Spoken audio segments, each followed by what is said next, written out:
ibig Dapat hanggang sabihin, basketball lang yan. o yung Oo. lokal na magsasaka natin baka ito na, nasa Diba? linya natin si Andyan na. Asek Arnal de Mesa, nagkapagsalita po ng Department of Agriculture. Asek, magandang umaga. Good morning, Asek. Ay, Double Weng. Magandang umaga po. Magandang umaga sa lahat ng taga-subaybay. Oo, Oo, hindi ka salamat. namin Oo. tatanungin kung nag-uulam ka ng pansit. Pero tatanungin ka namin, bakit ang lungkot ng balita last week na ang projection baka daw pinakamababa sa loob ng 10 taon ang bagsak produksyon. ng Oo. produksyon natin ng bigas. Ano po yung balitang yon, Asek?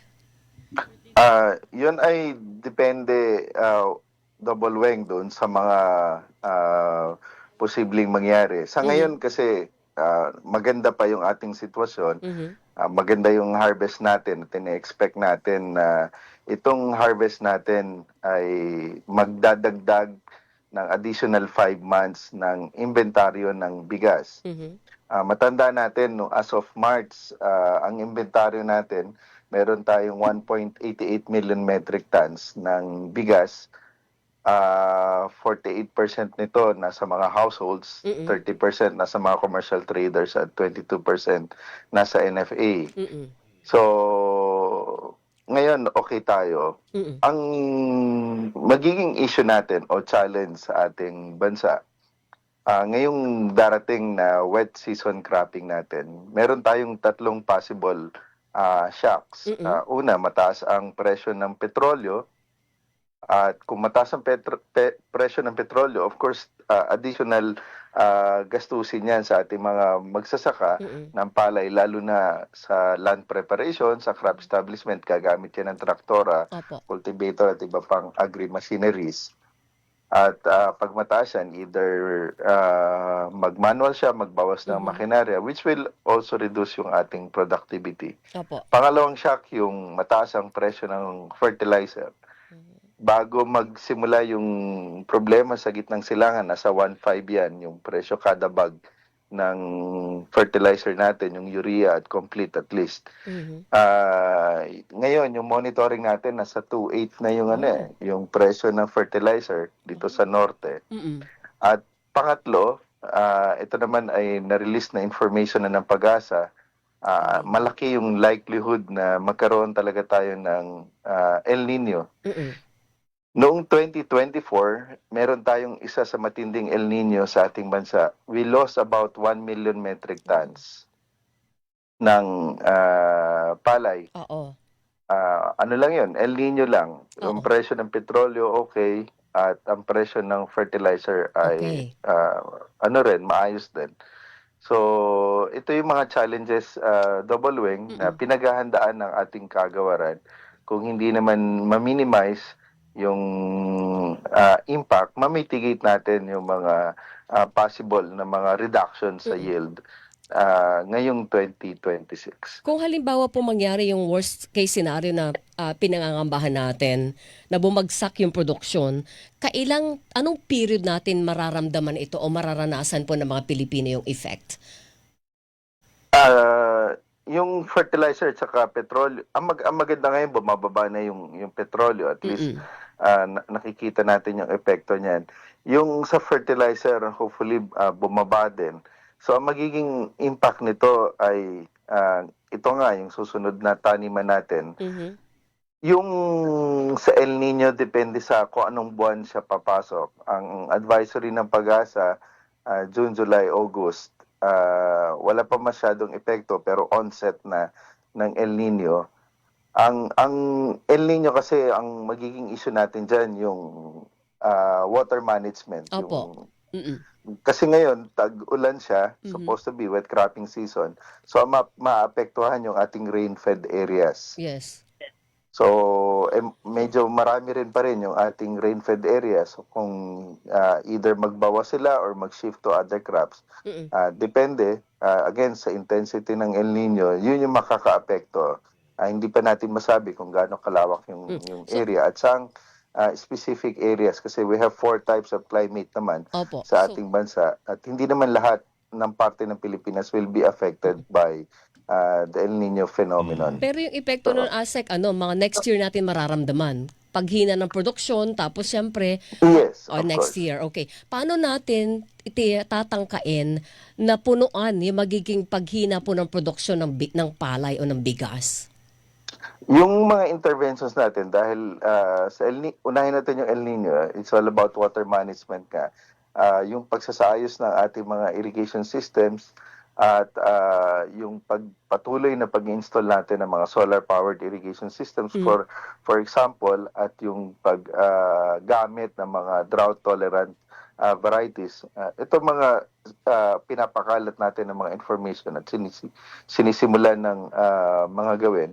But depende nga doon sa mga areas kung saan sila tatamaan ng El Nino. Doon sa fertilizer, kaya naghahanap tayo ng additional na pondo. The DA now is procuring yung ating biofertilizer para sa under the quick response fund natin, and we're securing additional fund for the purpose nga ng pagbibigay ng additional support sa fertilizer ng ating mga magsasaka. Kasi yan yung mga short-term to medium-term solutions para dito sa problema. And of course, yung long-term natin, kagaya nung napabalita, we're working with ADB para doon sa ating coal to urea possible na pag-invest na magkaroon na tayo ng sariling planta ng Yun. fertilizers. O sana ano yun, nangihinayang ako doon sa sinabi mo na yun, Asek, kasi parang ang tagal na nating agricultural country from the very start, and yet wala tayong produksyon ng fertilizer. And dependent tayo sa import, ganun ba yun? Karamihan kasi ng fertilizer natin ay fuel-based. Kaya nga Na tapos yung urea naman ay ano yan, natural gas based.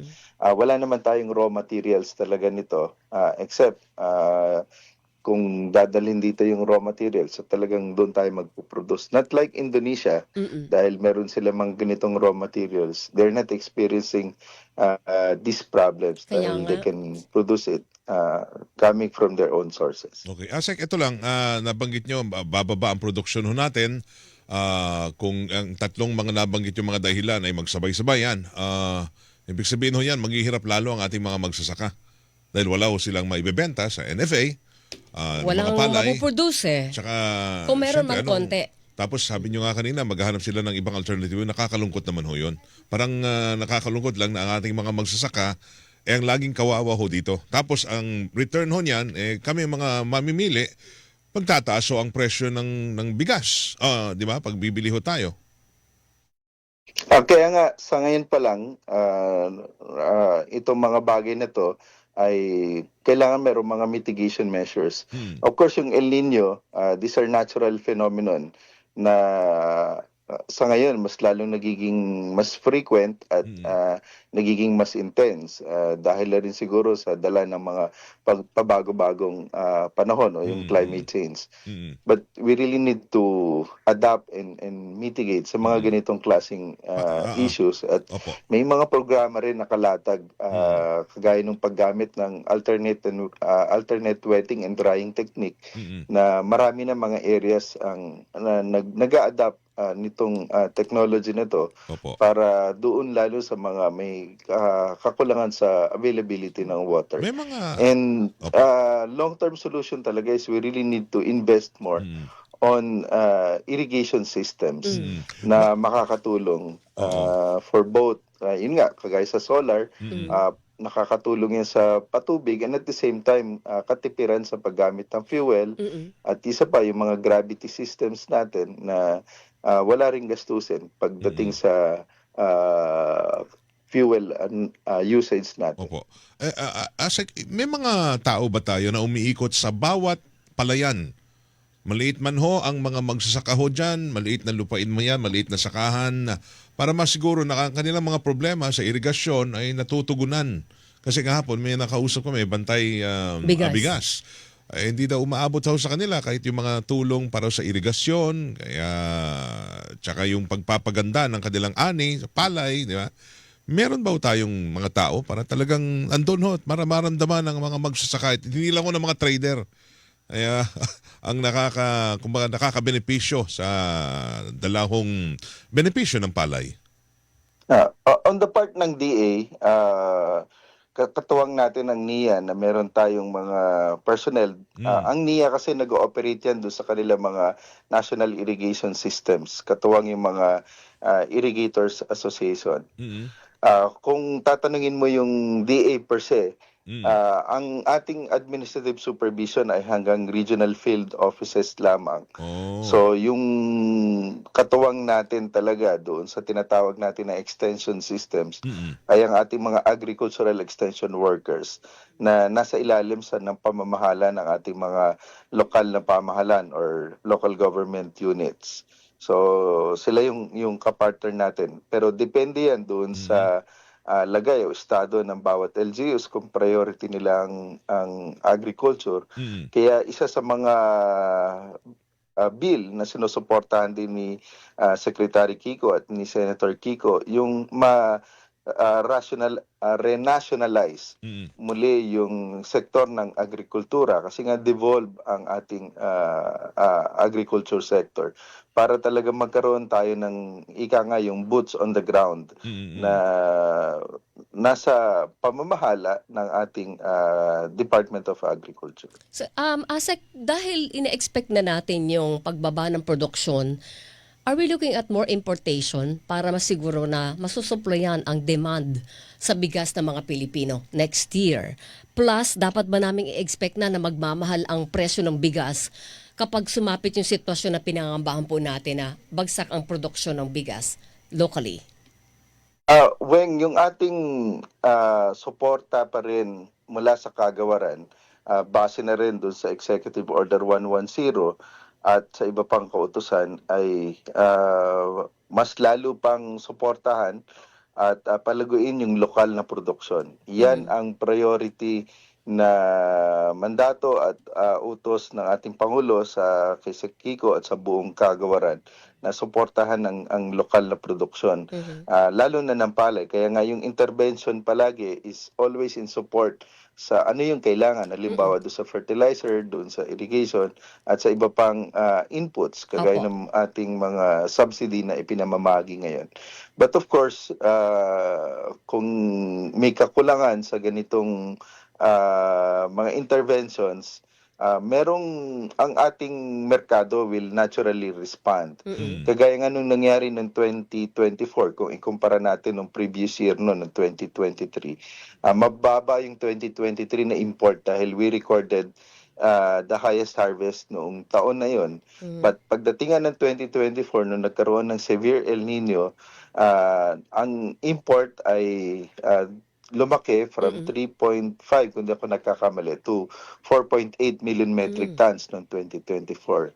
So we're seeing naturally kung magkakaroon ng pagbaba sa lokal na produksyon dahil sa mga hindi inaasahang pangyari, the market will naturally respond. Pero yung importation naman ay nasa private sector dahil makikita naman nila kung magkakaroon ng kabawasan sa produksyon, ay pwede sila magdagdag ng importation. Walang Pero sana- control ang gobyerno sa importasyon, Asek? Meron naman tayong control. You can also recall last year na nagkaroon tayo rin ng pagbabawal ng importasyon Yes. simula September hanggang December of 2025 dahil nakita natin na sumobra rin ang importation, kaya nagdulot din yung September to December ay pagpasok ng January nitong harvest season natin ng dry season, ang ganda ng presyo ng palay at umabot yan ng 25 hanggang 30 pesos. Kaya yan din na isang dahilan kaya yung ating mga magsasaka in terms of planting intention naman, despite all the challenges, will give them the reason na magtanim. Yung kung titingnan din natin yung history ng ating palay subsector, even though may mga ganitong challenges throughout yung mga several El Nino episodes o maraming bagyo, yung ating mga magsasaka ng palay patuloy na nagtatanim. And this is evident doon sa mga areas na natataniman So, kampante tayo sa kakayahan ng ating mga magsasakang Pilipino. Kaya patuloy pa rin ang suporta ng ating pamahalaan, especially ng DA, para tulungan din sila na makapagtanim at suportahan sa makakaya ng ating pamahalaan para Opo. magpatuloy Oo. at magkaroon tayo ng magandang Oo. produksyon. Pero maganda, Asek, siguro, ngayon pa lamang, at least nabanggit nyo yung mga nakikitang problema, pero baka pwede iwasan na hindi ho tayo hahantong ulit sa panibagong import-import na naman. Ayon natin yan dahil gusto natin sarili nating production Ani. dito. Oo. Baka pwede in 5 months ay may solution na ho kayo at sasabihin nyo after that, hindi natin kasi nagawa natin ang paraan, hindi tayo babagsak ang produksyon. Kaya ba yun, Ah, Asek? Siyempre, as I mentioned, meron tayong mga adaptation and mitigation at saka mga interventions na ilalatag dito nga sa ating palay subsector. But hindi natin inaalis, of course, kasi kailangan din nating masigurado yung ating merkado na meron tayong volume. Kasi ngayon, kung titingnan natin, meron tayong sapat na supply hanggang sa susunod na 5 buwan. harvest. Oo. But we also need to maintain some buffer. At Magtatag-ulan na. ang kailangan kasi natin tingnan din yung kapakanan ng buong ang bansa, Oo. Double Web. Okay, Okay, kanina pero- nabanggit, sorry Oo. Weng, may nabanggit lang ko kanina na humingi kayo ng additional na pondo para masustain o madagdagan yung ayuda sa fertilizer sa mga magsasaka. Magkano yung hinihingi yung additional funds, Asek? About 30 billion, 30 billion. Weng. Okay. Kasama na rito yung para sa fertilizer at saka yung additional subsidy para sa ating mga magsasaka. Okay, At additional mangingisda na ayuda. rin. Okay. Nagsimula na kayo ng nasa kasagsagan na kayo ng pamamahagi ng ayuda sa fisheries and farmer sector. Yes po. Magkano nga yung ayuda sa kanila, Asek?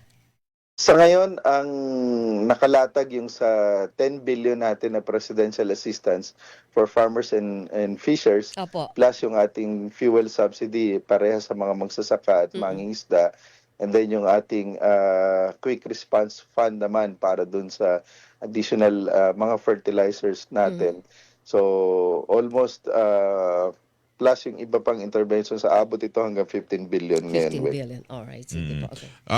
Yung kwan tayo, sabi natin baka kapusin tayo sa supply, sa inventaryo. Yung ini-inventaryo natin, lokal lang no na production. Lokal Kasama supply na yung, lang. of course, imported. Kasama na rin As imported. of Oo. first quarter ending March, nasa 1.1 million metric tons Ang- yung pumasok na bigas na sa atin. Imported yan. Imported ito, imported. So ilan ho, gaano karami naman yung dito ho produce? 1.1. Yung production kasi natin, bago itong mga issues na ito, ang projection ng National Rice Program nasa mga 20.8 million metric tons. Opo. Nag-report na yung PSA na may reduction tayo about 7% noong first quarter. So bumaba yung projection nila from 20.8 to 19.8 million metric tons. So ina-expect din natin nga na magkakaroon pa ng further reduction yung kasi ang main cropping season natin, we're harvesting 10 to 11 million metric tons ng palay Opo. during the main cropping natin, itong wet cropping season. So yan yung posibleng maapektuhan nga nitong susunod na taniman. Yung nabanggit nyo, 1.8 million metric tons imported ho to. So, yung 1.1. 1.1 million. Ilan ho yung dito lang produce sa atin? Imported to, sabi mo. Hindi, imported daw. Pero yung dito produce naman, dito sa atin. Ilang metric ho? tons? Yung production natin is 20.8 million metric tons ng palay in palay form. Okay. So pag kinonvert mo yan into rice form, yung 1.1 kasi is rice form na yon. Yung 20.8 million metric tons times 65% milling efficiency, sabihin na natin 65, nasa mga kung di ako nagkakamali, nasa mga 13 million metric tons yan ng bigas. Bigas, okay. Ang demand kasi natin nasa mga 15 million metric malaking tons. gap. At hindi naman lahat ng ina-harvest natin ay nako-convert into bigas. Ang iba dyan ay napupunta sa seeds, ang iba ay napupunta sa waste, napupunta sa feed system natin. So kaya talagang merong kakulangan for so additional malaki pa rin importation. porsyento Kung yung- titingnan natin yung Oo. demand plus other usage ng ating palay. Okay, malaking porsyento pa rin meron tayong supply na nanggagaling ho rito kaysa sa imported. Yes, Yes, majority pa rin. About Oo. 80% 80%, ng oo. kabuuan, Ay, kasama na yung locally sa mga produced. buffer natin, 80% are produced locally. Alright, Okay. Asek. Naku, maraming salamat po sa oras. Asek Thank you, Asek, Ronald de sa Mesa. oras. Maraming salamat din po and good morning. Good Bubuhay. morning, Thank good you. morning. Assistant Secretary Arnel de Mesa, ang spokesperson po ng ating Department of Agriculture sa lagay ho ng Hilingan, walang